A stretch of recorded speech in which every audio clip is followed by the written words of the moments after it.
Chaque élève, peu importe son sexe, son milieu de résidence ou la classe sociale dont il provient, a droit à l'école. Le président Faure Gnassingbé a pris sur lui, depuis 2005, de garantir ce droit aux enfants, de telle sorte qu'ils puissent être scolarisés et maintenus pendant longtemps dans le système éducatif.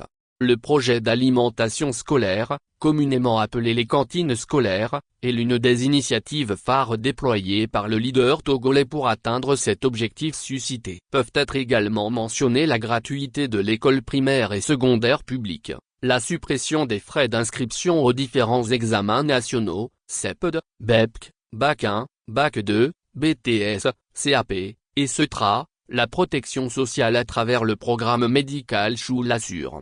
L'alimentation scolaire, en l'occurrence, connaît une amélioration significative, garantissant ainsi l'accès à l'éducation pour tous à travers la distribution des repas gratuits pour un meilleur apprentissage et une réduction du taux de décrochage scolaire. Ventre affamé n'a point d'oreille, veut le vieux dicton. Le point à Daparan. Tout comme dans les autres régions du pays, la région des Savanes est couverte par le projet de cantine scolaire. En juillet 2024, le bilan pour l'année scolaire 2023-2024 a été dressé à Daparan, à plus de 660 km au nord de Lomé. Il en ressort que ce projet piloté par l'Agence nationale d'appui au développement à la base, ANADEB, a bien permis de distribuer des repas sains, équilibrés et variés aux élèves dans les établissements scolaires tout au long de l'année, comme les fois précédentes aussi.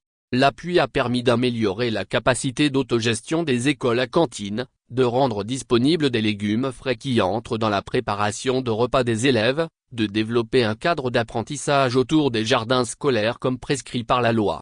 Dans la région, les activités menées dans le cadre du projet ont touché 356 écoles primaires publiques, EP, soit 61,014 écoliers ayant bénéficié de 182 cantines scolaires.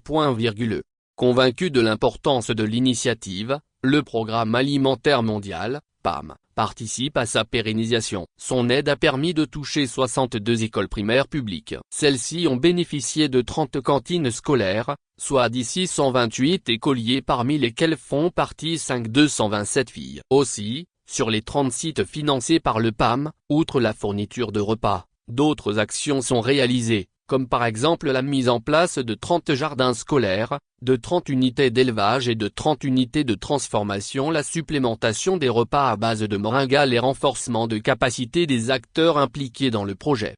Les gouvernants veulent maintenant construire des foyers améliorés dans les cantines, s'approvisionner davantage en produits locaux conformément à la stratégie de la consommation locale en vogue dans le pays.